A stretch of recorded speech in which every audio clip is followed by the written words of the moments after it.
പത്തനാപുരം ഗാന്ധി ഭവനെ കുറിച്ച് എന്തോ ഒരു കാര്യം പറയുന്നുണ്ടായിരുന്നു അല്ലെ? ഈ കഴിഞ്ഞ weekend also you attended some events അല്ലേ? അമ്മയ്ക്കൊപ്പം എന്ന് പറയുന്ന ഒരു പ്രോഗ്രാമിന്റെ ഭാഗമായിട്ടാണ് ഞാൻ അവിടെ എത്തിയത്. അപ്പൊ പത്തനാപുരം ഗാന്ധി ഭവനിലെ കുറച്ച് അമ്മമാരെ ദുബായ് കാണിക്കാനായിട്ട് കൊണ്ടുവന്ന ഒരു ഇനിഷ്യേറ്റീവ് ആയിരുന്നു. അപ്പം അവിടുത്തെ എല്ലാമായ സോമരാജൻ സാർ, അപ്പൊ അദ്ദേഹത്തിന് ചില വാക്കുകൾ പറഞ്ഞാൽ ഭയങ്കര രസമായിരുന്നു കേട്ടോ. നമ്മൾ പലപ്പോഴും ഈ പത്തനാപുരം ഗാന്ധി ഭവൻ എന്ന് പറയുമ്പോൾ അതിനകത്തൊരു സങ്കട ഫേസോടെ ആയിരിക്കും നമ്മൾ കാണുന്നത്.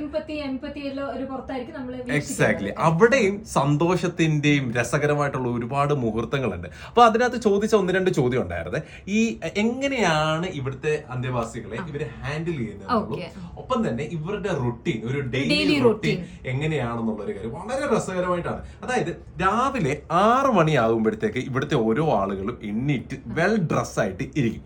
6 മണിയാകുമ്പോഴത്തേക്ക് അവിടെ ഒരു 3 റിലീജിയസിന്റെ പ്രാർത്ഥന, 3 മതസ്ഥരുടെ പ്രാർത്ഥനയുണ്ട്. ഇതിനുശേഷം 7 to 8 എന്ന് പറഞ്ഞ ഇവരുടെ ബ്രേക്ക്ഫാസ്റ്റ് ടൈമാണ്. 8 മണി കഴിയുമ്പോഴത്തേക്ക് ഇവർ ഓരോ കൈത്തൊഴിലിലേക്ക് പോവാണ്. ഇപ്പൊ തുന്നൽ ഉണ്ടാവാം, അല്ലെങ്കിൽ കൃഷി ഉണ്ടാവാം, കുക്കിംഗ് ഉണ്ടാവാം. ഇവരിലൊക്കെ ഇതിനായിട്ട് അങ്ങോട്ട് പോവാം. എല്ലാവരും പാർട്ടിസിപ്പേറ്റ് ചെയ്യും. അതായത് അവിടെ വളരെ ചിട്ടയായിട്ടുള്ള ഒരു ബിസി സ്കെഡ്യൂളായിട്ടാണ് അവർ ഓരോരുത്തരും പോകുന്നത്. നമുക്കറിയാം യൂസഫ് അലി, MA യൂസഫ് അലി പോലും വളരെയധികം കോൺട്രിബ്യൂട്ട് ചെയ്തിട്ടുള്ള അതെ അതെ ബിൽഡിങ്ങിന് വേണ്ടിയിട്ട് അദ്ദേഹം ഡൊണേറ്റ് ചെയ്തിട്ടുണ്ടായിരുന്നു. അപ്പം ഇതുപോലെ ഇങ്ങനെ റൊട്ടീനിൽ പോകുന്നു. 8 to രാത്രി 8 മണി വരെയാണ് ഈ ആക്ടിവിറ്റീസിന്റെ എല്ലാ സമയം. ഈ രാത്രി 8 മണിക്ക് ശേഷം അവർ ഡിന്നറിലേക്ക് പോകുന്നു, ഉറങ്ങാനായിട്ട് പോകുന്നു. ആഴ്ചയിൽ ഒരു ദിവസം സിനിമ മസ്റ്റ് ആയിട്ടും കാണിച്ചിരിക്കും അല്ലേ? തീർച്ചയായിട്ടും. അപ്പൊ ഓരോ അമ്മമാര് പറയുന്നത് ഞങ്ങളുടെ വീട്ടിൽ കിട്ടാത്തതിനെക്കാട്ടി സ്വാതന്ത്ര്യം ഞങ്ങൾക്ക് ഇവിടെ കിട്ടുന്നുണ്ട്. അതുപോലെ എലക്ഷൻ ഉണ്ട് അവിടെ സ്ഥാനാർത്ഥികളെ വെച്ച് പ്രോപ്പർ ആയിട്ട് ക്യാമ്പയിനിങ് ഒക്കെ നടന്ന് ഒരു എലക്ഷൻ, അതായത് അവരുടെ ഡ്യൂട്ടി എന്ന് പറഞ്ഞാൽ ഇവിടെ എല്ലാവർക്കും ഭക്ഷണം കിട്ടുന്നുണ്ടോ, താമസം എല്ലാം തിരക്കാന്നുള്ള കാര്യം. അപ്പൊ ഇതുപോലെ തന്നെ എങ്ങനെയാണ് ഇവരെ ഹാൻഡിൽ ചെയ്യുന്നത് എന്നുള്ള ഒരു കാര്യം അത് വളരെ ഇൻട്രസ്റ്റിംഗ് ആയിട്ട് എനിക്ക് തോന്നി. അപ്പൊ ഇദ്ദേഹം പറഞ്ഞേക്കുന്ന ഒരു കാര്യം, 2 അമ്മമാരുണ്ട്. അപ്പൊ ഈ 2 അമ്മമാരില് ഒരമ്മയ്ക്ക് എപ്പോഴും TV കാണണം, അതാണ് ഏറ്റവും വലിയ കൗതുകം. ഒരമ്മയ്ക്ക് എഴുതാനാണ് ഏറ്റവും വലിയ ഇഷ്ടം. അപ്പൊ ഇത് രണ്ടും ചേരുമില്ലല്ലോ, TV കാണുന്ന സമയത്ത് ചെയ്യാൻ പറ്റത്തില്ലല്ലോ. അപ്പൊ ആ സമയത്ത് എങ്ങനെയാണ് ഇത്? അപ്പൊ ഈ എഴുതുന്ന അമ്മയും 2 പേരും ഭയങ്കര അടിയാണ്. അപ്പൊ അങ്ങനെ സോമരാജൻ സാർ പറഞ്ഞു, അതായത് നിങ്ങളുടെ പ്രശ്നം വനിതാ കമ്മീഷന്റെ അടുത്ത് എത്തിയിട്ടുണ്ട്. അപ്പൊ അവർ ഇതിന് ആക്ഷൻ എടുക്കാൻ വേണ്ടി പോവാണ്. അപ്പൊ എന്താ വേണ്ടതെന്ന് വെച്ചാൽ നിങ്ങൾ തീരുമാനിക്കുക എന്നുള്ള കാര്യം പറഞ്ഞപ്പോ അതവിടെ സോൾവ് ആയി.